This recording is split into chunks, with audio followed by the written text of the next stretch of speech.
저는 한때 모든 친구를 소중히 여겨야 한다고 생각했습니다. 오래된 친구니까, 힘들 때 함께 했으니까, 끊으면 나쁜 사람이 되는 것 같았거든요. 그래서 만날 때마다 지치고, 통화 후에는 기분이 가라앉고, 심지어 신앙까지 흔들리는데도 그 관계를 붙잡고 있었습니다.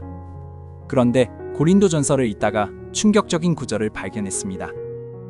고린도전서 15장 33절, 악한 동무들은 선한 행실을 더럽히나니 하나님께서 분명히 말씀하신 겁니다. 어떤 관계는 당신을 더럽힌다고요? 저는 그때 깨달았습니다. 모든 관계가 하나님 안에서 좋은 게 아니라는 걸요. 관계를 끊는 것이 냉정한 게 아니라 때로는 하나님께서 원하시는 지혜로운 선택이라는 걸요. 성경은 우리에게 누구와 가까이 해야 하는지만큼 누구와 멀리 해야 하는지도 명확히 가르쳐주고 있었습니다. 오늘 영상에서는 성경이 말하는 끊어야 할 5가지 유형의 친구와 관계를 정리하는 성경적인 방법까지 알려드리겠습니다. 이 영상을 끝까지 보시면 그동안 품어왔던 관계에 대한 죄책감에서 자유로워지실 겁니다. 시작하기 전에 아멘 댓글 한번 남겨주시고 구독과 좋아요로 이 축복의 말씀에 동참해주세요. 하나님의 지혜가 여러분의 모든 관계 위에 임할 거예요. 첫 번째, 당신의 신앙을 조롱하는 친구입니다. 시편 1편 1절에서 이렇게 말씀합니다. 복 있는 사람은 악인들의 꾀를 따르지 아니하며 죄인들의 길에 서지 아니하며 오만한 자들의 자리에 앉지 아니하고, 여기서 오만한 자들은 히브리어로 조롱하는 자들을 의미합니다. 하나님께서는 조롱하는 자들의 자리에 앉지 말라고 분명히 경고하셨습니다. 여러분 주변에 이런 친구 있지 않나요? 교회 간다고 하면 아직도 그런 거 믿어? 라고 비웃는 친구요. 기도한다고 하면 눈을 굴리고, 성경 읽는다고 하면 한심하다는 표정을 짓는 사람이요. 처음엔 농담처럼 넘기지만 그 조롱이 쌓이면 어느새 기도할 때 그 친구 얼굴이 떠오릅니다. 예배 드릴 때 괜히 움츠러들게 됩니다. 제가 아는 한 청년은 대학 친구들 사이에서 신앙을 드러내지 못했습니다. 처음엔 그냥 화제를 피했는데 나중엔 정말로 교회를 안 나가게 됐어요. 조롱이 수치심이 되고, 수치심이 신앙을 숨기게 만들고, 숨기다 보니 결국 떠나게 된 겁니다. 잠언 22장 10절 말씀처럼 거만한 자를 쫓아내면 다툼이 쉬고 싸움과 수욕이 그치느니라. 당신의 신앙을 조롱하는 사람과 거리를 두는 것은 그 사람을 미워하는 게 아닙니다. 하나님과의 관계를 지키는 겁니다. 그 자리에서 떠나는 것이 복 있는 사람의 선택입니다. 두 번째, 당신을 죄로 유혹하는 친구입니다. 예수님께서 마태복음 18장 8절에서 이렇게 말씀하셨습니다. 만일 네 손이나 네 발이 너를 범죄하게 하거든 찍어내버리라. 불구자나 절뚝발이로 영생에 들어가는 것이 두 손과 두 발을 가지고 영원한 불에 던져지는 것보다 나으니라. 이 말씀이 얼마나 강렬한지 느껴지시나요? 예수님께서는 범죄하게 만드는 것과 단절하라고 하셨습니다. 이런 친구가 있습니다. 같이 있으면 술을 마시게 되고, 야한 이야기를 하게 되고, 도박장에 가게 되고, 하지 않던 거짓말을 하게 되는 친구요. 그 친구 앞에서만 유독 다른 사람이 되는 거죠. 혼자 있을 때는 괜찮은데 그 친구랑만 있으면 자꾸 선을 넘게 됩니다. 잠언 1장 10절에서도 경고합니다. 내 아들아, 악한 자가 너를 꾼지라도 따르지 말라. 유혹하는 친구는 악의가 없을 수도 있어요. 그냥 그게 재미있으니까 같이 하자는 거죠. 하지만 의도와 상관없이 결과는 같습니다. 당신이 하나님 앞에서 부끄러운 일을 하게 됩니다. 사무엘상에 나오는 다윗과 요나단의 우정을 보세요. 진짜 친구는 서로를 죄로 이끄는 게 아니라 하나님 앞에 더 바르게 서도록 돕는 사람입니다.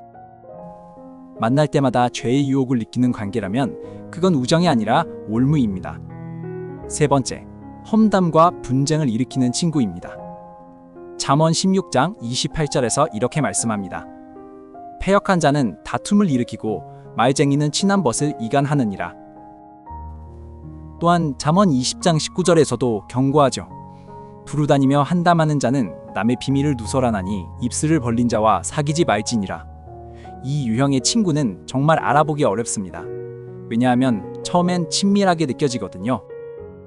이 사람은 모든 이야기를 다 나눠주고 다른 사람들의 속사정도 다 알려주니까요.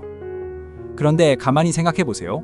그 친구가 다른 사람 이야기를 당신에게 그렇게 하듯이 당신 이야기도 다른 사람에게 하고 있을 겁니다.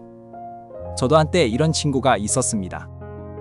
만나면 항상 누군가의 험담으로 시작해서 험담으로 끝났어요. 처음엔 정보를 공유하는 것처럼 느껴졌는데 나중엔 제 이야기도 돌고 있더라고요. 그리고 이상하게도 그 친구 주변에는 항상 분쟁이 있었습니다. 사람들 사이가 자꾸 틀어졌어요. 잠언 26장 20절을 보세요. 나무가 닿으면 불이 꺼지고 말쟁이가 없어지면 다툼이 쉬느니라. 험담하는 친구와 거리를 두면 당신 주변에 불필요한 갈등도 사라집니다. 평안이 찾아옵니다.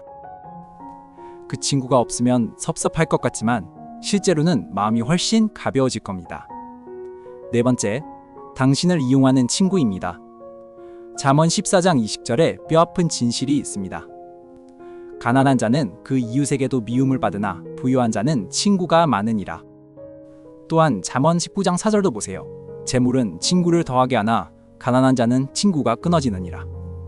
성경은 인간관계의 현실을 너무나 정확히 꿰뚫고 있습니다. 여러분 주변에 이런 친구 없으신가요? 필요할 때만 연락하고 받기만 하고 주지 않고 당신의 시간과 에너지와 돈을 계속 가져가는 친구요. 이상하게 그 관계에서 당신은 항상 주는 쪽입니다. 부탁은 항상 그쪽에서 오고 당신이 부탁하면 갑자기 바빠집니다. 예수님께서도 모든 사람을 똑같이 대하지 않으셨습니다. 5,000명을 먹이셨지만 가르침은 12제자에게 집중하셨고 가장 깊은 순간은 베드로, 야고보, 요한 세 사람과 나누셨습니다. 예수님께서도 관계에 경계가 있으셨던 겁니다. 잠언 25장 17절에서 이렇게 말씀합니다. 내 발을 이웃의 집에 자주 들여놓지 말라. 그가 너를 싫어하며 미워할까 두려우니라. 관계는 상호적이어야 합니다. 한쪽만 계속 소진되는 관계는 우정이 아닙니다. 이용입니다. 그 관계의 경계를 세우는 것은 냉정한 게 아니라 건강한 겁니다. 다섯 번째, 지속적으로 부정적인 친구입니다. 잠언 22장 24절에서 25절까지 말씀합니다. 노를 품는 자와 사귀지 말며 울분한 자와 동행하지 말지니 그의 행위를 본받아 내 영혼을 올무에 빠뜨릴까 두려움이니라.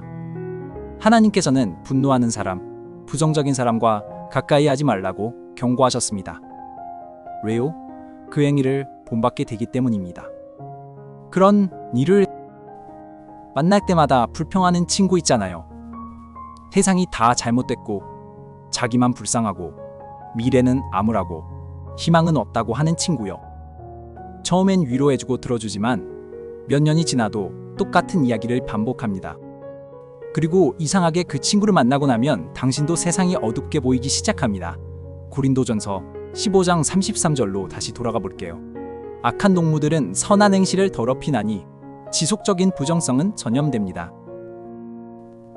그 친구의 불평이 당신의 감사를 갉아먹고 그 친구의 절망이 당신의 믿음을 흔들어 놓습니다. 빌립보서 4장 8절에서 우리에게 생각하라고 하신 것들을 기억하세요. 참된 것, 경건한 것, 옳은 것, 정결한 것, 사랑할 만한 것, 칭찬할 만한 것들을요. 항상 그 반대만 말하는 친구와 함께 있으면 당신의 마음도 그렇게 물들어갑니다. 물론 힘든 시기를 지나는 친구를 버리라는 게 아닙니다. 일시적인 어려움과 만성적인 부정성은 다릅니다. 수년간 변하지 않고 도움도 받지 않고 오직 당신에게 부정성만 쏟아내는 관계라면 그건 우정이 아니라 에너지, 누수입니다. 여섯 번째, 관계를 정리하는 성경적인 방법입니다. 지금까지 끊어야 할 관계에 대해 이야기했지만 어떻게 정리해야 할지도 알아야겠죠. 성경은 관계를 끊는 방법도 가르쳐줍니다. 먼저 기도로 시작하세요. 야고보서 1장 5절에서 말씀합니다. 너희 중에 누구든지 지혜가 부족하거든 모든 사람에게 후히 주시고 꾸짖지 아니하시는 하나님께 구하라. 그리하면 주시리라. 관계 정리의 첫 단계는 하나님께 지혜를 구하는 것입니다. 내 감정이 아니라 하나님의 인도하심을 따라야 합니다. 다음으로 점진적으로 거리를 두세요. 예수님께서도 군중 70명, 12제자, 3명의 핵심 제자로 관계의 원을 나누셨습니다. 모든 관계를 똑같은 거리에 둘 필요가 없습니다. 어떤 관계는 조금 더 멀리 두면 됩니다.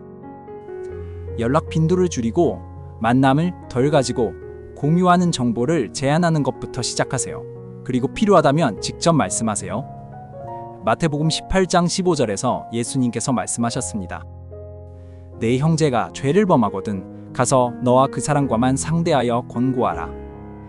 상대방이 특정한 행동으로 당신을 힘들게 한다면 사랑으로 그 점을 말할 수 있습니다. 물론 변화를 강요할 순 없지만 당신의 경계를 분명히 하는 것은 정당합니다. 마지막으로 미움 없이 떠나세요. 로마서 12장 18절에서 말씀합니다. 할 수 있거든 너희로서는 모든 사람과 더불어 화목하라. 관계를 정리하는 것이 그 사람을 미워하는 게 아닙니다. 다만 가까운 거리에서 먼 거리로 옮기는 것뿐입니다. 그 사람을 위해 기도할 수 있고 그 사람의 행복을 바랄 수 있습니다. 다만 당신의 영적 건강을 위해 거리가 필요한 거죠. 에베소서 5장 15절에서 16절까지 말씀합니다. 그런즉 너희가 어떻게 행할지를 자세히 주의하여 지혜 없는 자같이 하지 말고 오직 지혜 있는 자같이 하여 세월을 아끼라. 당신의 시간은 제한되어 있습니다. 당신의 에너지도 제한되어 있습니다. 하나님께서 주신 이 자원을 어디에 쓸지 지혜롭게 선택하는 것, 그것이 성경이 말하는 관계의 지혜입니다. 오늘 우리는 성경이 말하는 끊어야 할 5 유형의 친구를 살펴보았습니다. 신앙을 조롱하는 친구, 죄로 유혹하는 친구, 험담과 분쟁을 일으키는 친구, 당신을 이용하는 친구, 지속적으로 부정적인 친구, 그리고 관계를 정리하는 성경적인 방법까지 알아보았죠. 기억하세요. 관계를 정리하는 것은 냉정한 게 아닙니다. 잠언 4장 23절에서 말씀하듯 모든 지킬 만한 것 중에 더욱 네 마음을 지키라. 생명의 근원이 이에서 남이니라. 당신의 마음을 지키는 것, 당신의 신앙을 지키는 것, 그것이 하나님께서 원하시는 지혜입니다. 지금 당신의 관계를 한번 돌아보세요. 삼보 중계대의 도, 이, 잠서 부의 예, 보. 누가 당신을 하나님께 더 가까이 이끄나요? 누가 당신을 하나님에게서 멀어지게 하나요? 그 답이 명확하다면 이제 행동할 때입니다. 오늘 말씀이 마음에 닿으셨다면 지금 바로 이 영상을 카카오톡으로 가족에게, 밴드로, 친구에게, 교회 단톡방의 성도들에게 전해주세요. 여러분이 누른 공유 버튼 하나로 누군가는 독한 관계에서 자유로워지고 누군가는 죄책감에서 벗어나며 누군가는 새로운 결단을 하게 됩니다. 오늘 여러분에게 맡겨진 하나님의 임무입니다. 설교단에 서지 않아도, 멀리 가지 않아도 여러분은 지금 이 자리에서 주님의 동역자가 될 수 있습니다. 하나님께서 여러분의 모든 관계를 지혜롭게 정리하게 하시고 진정으로 덕을 세우는 친구들로 채워주시길 기도합니다. 하나님의 은혜가 여러분과 함께 하시길 빕니다.